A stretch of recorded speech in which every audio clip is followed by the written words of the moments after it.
A darle la bienvenida al ministro de Vivienda, Mario Echelecu, que ya se encuentra con nosotros. Ministro, gracias por estar con nosotros esta mañana. Y bueno, escuchábamos más temprano al señor Agapito Banda, propietario y bueno, en proceso de titulación de un terreno considerable en el área de Chepo que ha sido invadido desde hace 2 años aproximadamente. Y él es una de las tantas personas que enfrenta y nos sorprende, como él dice, estando ya cercado con derechos posesorios en trámite en el registro público, pues simplemente llega alguien, corta la cerca y se introduce el terreno. Es más, cuando nos narra que en el momento de la política pues aparecieron banderas de partidos políticos y lo que le hace entender a él que tiene que ver también con algún tipo de asuntos políticos este tema de las invasiones precisamente en ese sector. ¿Cómo estás, Castalia? Buenos días a todos. Sí, mira, el tema de las invasiones de tierra, el precarismo es un tema bien complejo. Sin embargo, es fácil de entender la temática de las invasiones de tierra.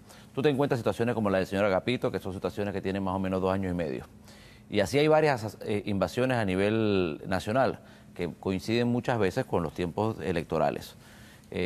Mucha gente a veces aprovechando la oportunidad porque piensan que los políticos van a salir a la defensa o actuar para evitar que lo saquen porque bueno, viene el momento electoral. Ese es un componente, por supuesto. También está el famoso juega vivo, que existe, es una realidad. Hay muy pocas, pero sí hay personas que se dedican de forma temática a llevar invasiones de tierra porque hay un negocio detrás de eso.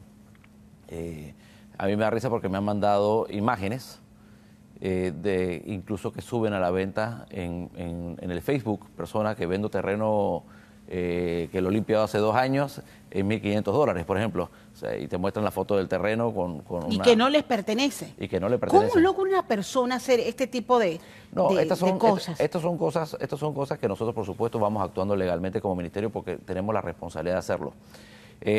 Sin embargo, yo creo ser muy enfático. Si tú tuvieras que poner un porcentaje, yo te diría que tal vez el 98, 99% de las personas que recurren a una invasión de tierra, que es ilegal, que es inaceptable, sí, que nosotros no la promovemos ni podemos estar de acuerdo, pero sí tenemos que ser conscientes que ese 98, 99% de las personas realmente tiene una necesidad. Y si recurre a eso equivocadamente es por una necesidad, tal vez porque no tiene dónde vivir, tal vez porque está buscando cercanía a un centro de salud o a un hospital o a un colegio o incluso acceso al transporte, porque a veces son lugares apartados. ¿Qué hace el MIBI para disminuir nosotros hemos hecho algo que es importante. Primero hemos hecho una evaluación a nivel nacional de lo que son los asentamientos informales, de los 425 asentamientos informales que recibimos.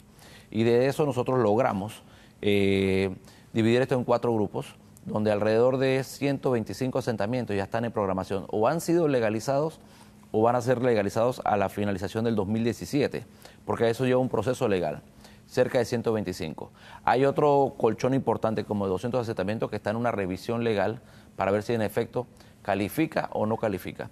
Y hay otro grupo que yo tengo que ser muy franco, que deben ser alrededor de 80 asentamientos a nivel nacional que jamás o que nosotros ya sabemos que jamás van a poder ser legalizados. Y lo hemos sido muy francos. Muchas veces esos son los asentamientos que vemos manifestándose en la calle porque ellos saben de que... ¿Por qué no pueden ser legalizados? Porque no son legalizados, porque legalmente no se permite, porque son tierras privadas, porque no cumplen con los términos, porque sabemos que muchas veces son invasiones promovidas por momentos electorales o que hay un negocio detrás de eso, pero principalmente porque son tierras privadas. Nosotros vamos a promover que se respete la empresa privada. ¿Ustedes como autoridades han detectado que en efecto hay un negociado detrás de esto, señor ministro? Y si ustedes han llevado casos puntuales al Ministerio Público. Mira, yo te quiero decir, hay varios asentamientos que nosotros hemos detectado y a veces grupos que tienen mucha exposición mediática, pero que son principalmente los que están detrás de ese juega vivo o son los fomentadores de ese juega vivo. Aquí hay asentamientos que hablan o grupos que hablan que representan 5.000, 6.000 familias y que no quieren que el Ministerio de Vivienda entre. Lo primero que tenemos que hacer nosotros es entrar, hacer las evaluaciones y detectar, así detectamos realmente las verdaderas cifras, cuántos necesitan, cuál es la condición de las familias que viven ahí y ahí mismo quedan eliminados los juega vivos porque nosotros evaluamos eso a base de datos que tenemos. Esos son los asentamientos que se resisten a que el Ministerio entre, porque una vez que el Ministerio entra y censa, sabe Claro, se da cuenta quiénes son realmente los que necesitan. Y nosotros hemos encontrado asentamientos donde hablan de miles y hemos encontrado nada más 300 familias. ¿Me explico? ¿Cómo opera esto? Alguien se apodera del grupo y es bueno que usted me acaba de mencionar algo, porque es parte de la responsabilidad nuestra. Claro. Porque nosotros como medios tampoco podemos convertirnos en pro de poder cubrir una noticia, y lo pongo así, sí. No podemos tampoco convertir el medio en un promotor de invasión o que abrirle pantalla a quienes están haciendo estos negocios. Hay gente, y perdone para terminar la idea, gente que llega con 100 familias y reporta que son 1000. Logran que en efecto esas 100 familias obtengan su terreno y el resto de los terrenos los venden. ¿Cómo funciona eso? Mira, nosotros hemos entrado, lo que te comento son puntuales donde nosotros hemos evitado que eso pase, pero te puedo decir que hemos entrado a asentamientos donde una vez que nosotros entramos nos damos cuenta ya con lotes divididos, con los cerquitas, con los hilitos, como explicaba el señor Agapito, donde de repente aparecían 30 lotes, y esos 30 lotes, ¿de quién eran? Entonces, no, había un dirigente o una dirigenta que lo que estaba tratando era de guardar esos lotes y los iba acomodando, y eso por supuesto lo parábamos nosotros. Y por supuesto, si ese asentamiento era legalizable, lo que nosotros hacíamos que a encontrar ese espacio disponible, nosotros agarrábamos y asignábamos personas que sí lo necesitaran y las personas tienen que pagar. Eso nosotros hemos sido muy enfáticos. Ahí no va a haber la posibilidad. Nosotros no promovemos el juega vivo. El programa Techo de Esperanza precisamente lo que evita es eso. Te quiero hacer, porque sí reconocemos la necesidad de la vivienda, y la vivienda muy humilde. Eso se lo preguntaba, o sea, ¿cómo evitar que el programa como Techo de Esperanza se convierta en promoción de que gente venga, invado, porque a mí el gobierno viene y me construye mi casa? Todo lo contrario, lo que hace Techo de Esperanza es que promueve precisamente que la gente esté en orden y que tenga sus títulos de propiedad, porque nosotros construimos solamente en los terrenos que tienen algún tipo de titularidad, ya sea un derecho posesorio bien establecido, un título de propiedad. O sea que todo lo contrario, el Techo de Esperanza promueve eso y las personas incluso, si son algún asentamiento que es legalizable, nosotros entramos, lo ordenamos, ellos tienen que pagar su terreno, lo están pagando al banco hipotecario, entonces entra el programa de Techo de Esperanza. Entonces, muchas veces, y eso es parte de lo que con estos grupos minúsculos que trata de lucrar de esto y de la necesidad de los demás, se quedan sin discurso, porque una vez están peleando tierra o peleando plata, y nosotros de una vez decimos, entramos, legalizamos a lo que tienen derecho y le construimos la vivienda. Volvamos al tema del señor Agapito. 5 órdenes de corregiduría para hacer lanzamientos. Y cuando él va a la policía, pues dice, no te podemos ayudar. O sea, para lanzar a 200, 300 familias no pueden ir definitivamente, señor ministro, 3, 4 policías. O sea, ¿qué se hace en casos específicos como Mira, el caso del señor Agapito, yo creo que es una prueba de que esto no es una lucha social. Porque mire, yo creo que lo que el señor Agapito demuestra es que es una persona humilde, trabajadora, igual, que necesita trabajar su tierra y que se le ha invadido su terreno y que lo han perjudicado. El tema de él explicaba que, bueno, esto fue en febrero del 2014, pleno periodo electoral, que él vio banderas políticas y que él se acercó y que incluso a los primeros días él ya tenía una orden de desalojo porque el trámite legal se hace y no había podido conseguir eso. A nosotros nos ha pasado lo mismo. A nosotros nos ha pasado lo mismo desde que entramos a la administración, incluso con la intención de evitar el uso de la fuerza. Nosotros hemos entrado a estos asentamientos y hemos dicho, ustedes quieren ser parte del programa de Techo de Esperanza, quieren ser parte de las soluciones que el Ministerio de Vivienda está dando. Nosotros entramos y censamos.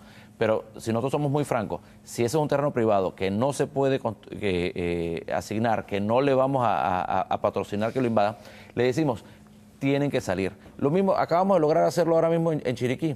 Había una orden de desalojo antes que la gobernación con la Policía Nacional hiciera el desalojo. Nosotros lo que hicimos fue, entramos, hicimos la evaluación. Eran como 130 familias.